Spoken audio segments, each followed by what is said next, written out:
নমস্কার ভক্তবৃন্দ, আর.এস. রাধাকৃষ্ণ ক্রিয়েশন চ্যানেলে আপনাদের সকলকে স্বাগত জানাই।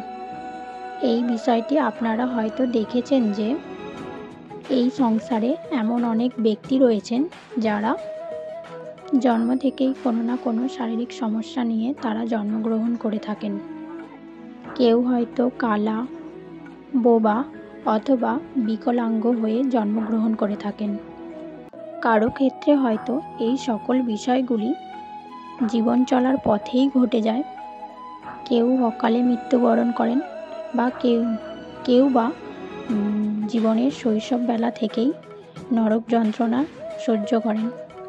কেউ গরিব ঘরে জন্মগ্রহণ করে থাকেন, কেউ হয়তো সোনার চামচ মুখে দিয়ে অথবা অত্যন্ত ধনী পরিবারে জন্মগ্রহণ করে থাকেন। একবারও কি ভেবে দেখেছেন জন্মের সময় এই ভিন্ন ভিন্ন পরিস্থিতি কেন তৈরি হয়? কেনই বা আপনি ভারতবর্ষে অথবা বাংলাদেশে অথবা সুদূর আমেরিকা বা ইউরোপে জন্মগ্রহণ করেছেন? এই প্রশ্নের উত্তর কি আপনি জানেন? কেন কেউ হঠাৎ আকস্মিকভাবে ধনী হয়ে যায়? কেন কেউ সমস্ত কিছুই এক নিমেষে হারিয়ে ফেলে? এই প্রশ্নের উত্তর আমাদের অনেকেরই জানার আগ্রহ থাকে। এই সমস্ত প্রশ্নের উত্তর পাই আমাদের প্রাচীন শাস্ত্রে। হ্যাঁ, আপনি নিশ্চয়ই গর্ভগীতা নাম শুনেছেন। ভগবান শ্রীকৃষ্ণ ও অর্জুনের মধ্যে কুরুক্ষেত্রের যুদ্ধের পর পরীক্ষিতের জন্মের সময়কালে যে কথোপকথন সংগৃহীত হয়েছিল তাকে গর্ভগীতা বলে। আর এই গর্ভগীতাতে ভগবান শ্রীকৃষ্ণের সমস্ত প্রশ্নের উত্তর অর্জুনকে ব্যক্ত করেছেন। আজ এই সমস্ত প্রশ্নের উত্তর নিয়ে এই ভিডিওতে আপনাদের সামনে বিস্তারিত আলোচনা করব। তাই আপনাদের কাছে আমার অনুরোধ, এই ভিডিওটি আপনারা অবশ্যই পুরোটা দেখবেন। অর্জুন ভগবান শ্রীকৃষ্ণের কাছে জানতে চান, হে প্রভু, কোন কারণে প্রাণী গর্ভাবাসে আসেন? জন্ম হবার পর সে নানান রোগগ্রস্ত হয় এবং তারপর তার মৃত্যু হয়। কোন কর্মের কারণে ব্যক্তি এই জন্ম মৃত্যু চক্র থেকে মুক্তি পায়? তখন ভগবান শ্রীকৃষ্ণ বললেন, হে অর্জুন, এই সংসারে প্রায় প্রতিটি মানুষই মায়ায় আবদ্ধ। কোন বস্তু আমি পেয়েছি, আমি কি লাভ করব, আমি কি পাব, এই চিন্তা তার মন থেকে কখনো দূর হয় না। অষ্টপ্রহর সে পাওয়ার আশায় বসে থাকে। এই কারণে সে বারবার জন্মায় ও মৃত্যু লাভ করে। এই কথা শুনে অর্জুন ভগবান শ্রীকৃষ্ণকে বললেন, হে কৃষ্ণ, আমাদের মনই তো এই সমস্ত চায়। আর আমাদের মন আপন চালে চলতে থাকা হাতির মতো তৃষ্ণার্তের শক্তি। আর এই তৃষ্ণা কখনোই মেটানো সম্ভব নয়। ভগবান শ্রীকৃষ্ণ তখন বললেন, নিঃসন্দেহে আর এ মন পঞ্চ ইন্দ্রিয়ের হাতির মতো, আর এ মন পঞ্চ ইন্দ্রিয়ের নিয়ন্ত্রণে। এই পঞ্চ ইন্দ্রিয় থেকে মানুষের মধ্যে তৈরি হয় ক্রোধ, কাম, লোভ, মোহ এবং অহংকার। আর এগুলির মধ্যে থেকে অহংকার সব থেকে ঘৃণ্য। আর অহংকারের ফলে মানুষের জীবন নরকে পর্যবসিত হয়। হে অর্জুন, হাতিকে যেভাবে নিয়ন্ত্রণে রাখা যায়, মানুষের এই মনরূপী হাতিকেও সেইভাবে নিয়ন্ত্রণ করা সম্ভব। আর তার জন্য প্রয়োজন জ্ঞানরূপী অঙ্কুশ, যার মাধ্যমে মানুষ তার মনের এই রিপুগুলোকে নিয়ন্ত্রণ করতে পারে। এই কথা শুনে তখন অর্জুন শ্রীকৃষ্ণকে জিজ্ঞাসা করলেন, কেন কোনো ব্যক্তির স্ত্রী অথবা তার স্বামীর অকালে মৃত্যু হয়ে যায়? কেন কোনো ব্যক্তির পুত্র অকালে মারা যায়? কেন কোনো ব্যক্তি নিঃসন্তান থাকে? কী কারণে কোনো ব্যক্তি নপুংসক হয়ে জন্মগ্রহণ করে? তখন ভগবান শ্রীকৃষ্ণ জানান যে কারো কাছ থেকে ঋণ নিয়ে তা যদি কোনো ব্যক্তি শোধ না করে, তার স্ত্রী বা স্বামীর অকাল মৃত্যু হয়ে যায়, অথবা কোনো ব্যক্তির পরস্ত্রী বা পরপুরুষ গমন করেন, সেক্ষেত্রেও একই রূপ ঘটনা ঘটে।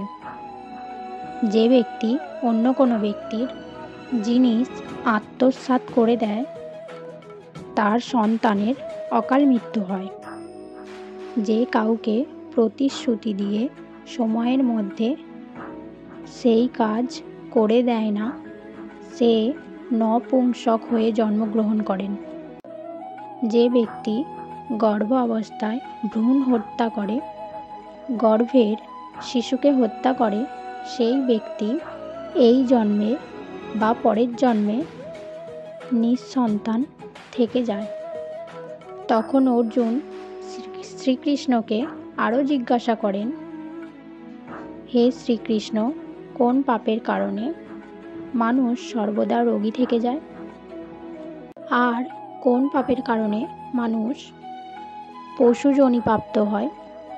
তখন ভগবান শ্রীকৃষ্ণ বলেন, হে অর্জুন, যে ব্যক্তি কোনো কিছু দান করে এবং সেই দানের মূল্য নেয়, সে দোষী এবং সর্বদা রোগী থাকে। যে কারণে অকারণে অবিশ্বাস করে, সদা মদ্যপান করে, সে ঘোড়া হয়ে জন্মগ্রহণ করে।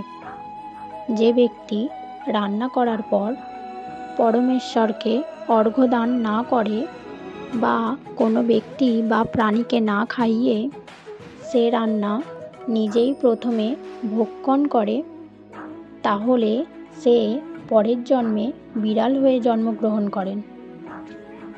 তখন অর্জুন ভগবান শ্রীকৃষ্ণকে বললেন, হে কৃষ্ণ, কিছু মনুষ্যকে আপনি স্বর্ণ দিয়েছেন, আবার কিছু মনুষ্যকে আপনি টাকা পয়সা দিয়েছেন। তারা কোন পূর্ণ কাজ করেছেন? আবার কিছু মানুষকে আপনি বিদ্যান করেছেন, আর কিছু মানুষকে আপনি সুন্দর দেহধারী করেছেন। তারা কোন পূর্ণ অর্জন করেছেন?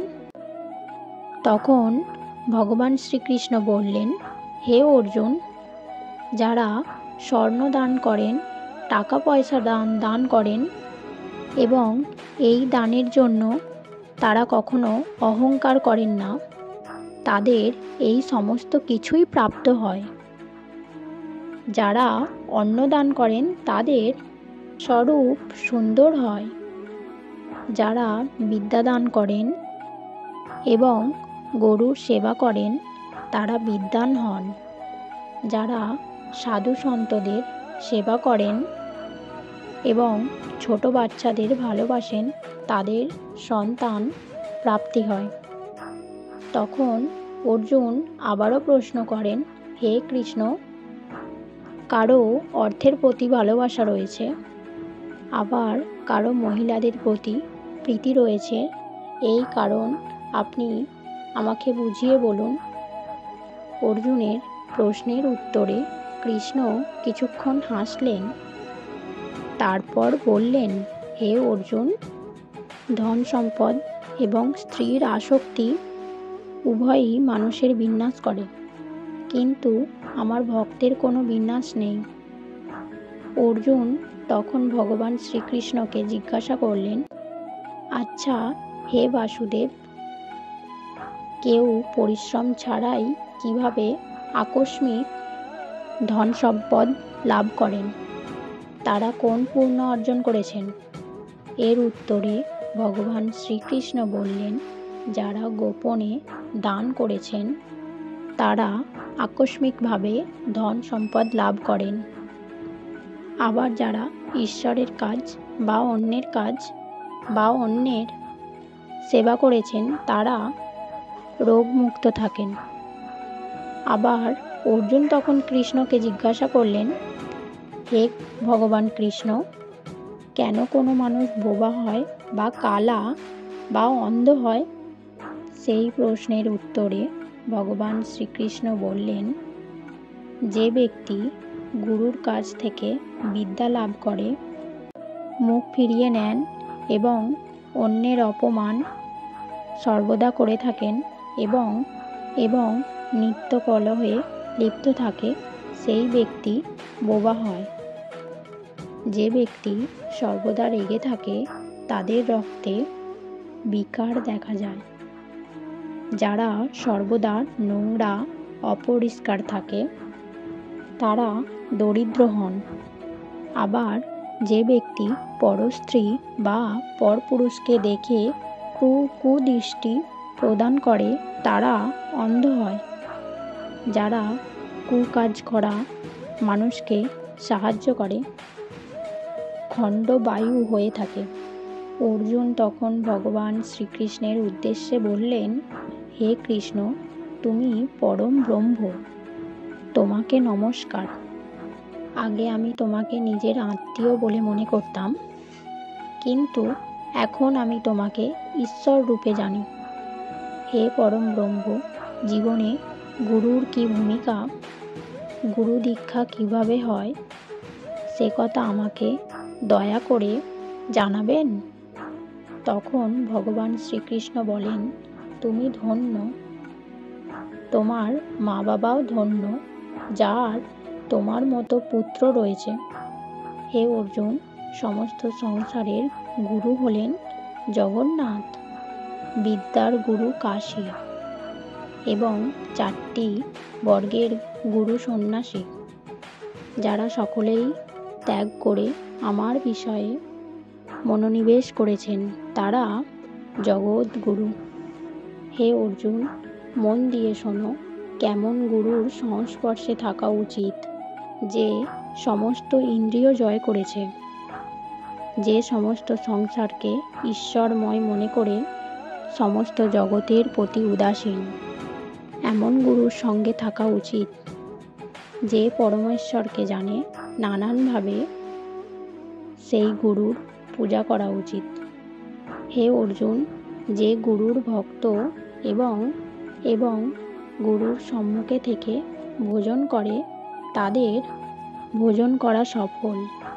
যে গুরুর প্রতি বিমুখ তাদের সপ্তগ্রাস পাপ লাগে। গুরু বিমুখ প্রাণী দর্শনযোগ্য হয় না। যে গৃহস্থ সংসারে গুরু ছাড়া থাকে তারা চণ্ডালের সমান। মদিরার ভাণ্ডারে গঙ্গা জল যেমন অপবিত্র হয়, তেমনি গুরু বিমুখ ব্যক্তির ভজনও অপবিত্র হয়। গুরু ছাড়া কখনোই গতি নেই। তাই যথার্থ গুরুর সন্ধান করো। মনের ভক্তি এবং বিশ্বাস থাকলে একটা না একটা সময় গুরু আপনা আপনি তোমার কাছে ধরা দেবে। যদি কাউকেই তুমি গুরুরূপে না পেয়ে থাকো, তাহলে ভগবান শ্রীকৃষ্ণকেই গুরুরূপে গ্রহণ করো। যাকে তুমি মনে প্রাণে বিশ্বাস করো, যার কথা তোমার অন্তরে প্রবেশ করে, যার প্রতি তোমার আপনা আপনি ভক্তি জন্মায়, তাকে তুমি গুরুরূপে মনে করতে পারো। গুরু দীক্ষা 2টি অক্ষরের, যার অর্থ হল হরি ওম। এই অক্ষর গুরু বলে। এই 4টি বর্ণকে আপন করে নেয়াই শ্রেষ্ঠ। হে অর্জুন, যে গুরুর সেবা করেন সে আমার আশীর্বাদ লাভ করে। সে 84 কোটি যোনি থেকে মুক্তি পায়, জন্ম মৃত্যুর চক্র থেকে মুক্তি পায়, নরক ভোগ করে না। তাই গুরুর সেবায় নিজেকে নিয়োজিত করো। হে অর্জুন, আমার ও তোমার যে কথোপকথন যে প্রাণী শুনবে তারা সমস্ত দুঃখ এবং ৮৪ কোটি যোনি থেকে মুক্তি পাবে। তাই একে গর্ভগীতা জ্ঞান বলা হয়। আশা করি ভক্তবৃন্দ এই ভিডিওটি আপনাদের ভালো লেগেছে এবং আমি সকলকে অনুরোধ করছি আমাকে একবার সবাই জয় শ্রীকৃষ্ণ, রাধে রাধে বলে যান। নমস্কার সকলকে। হরে কৃষ্ণ, রাধে রাধে।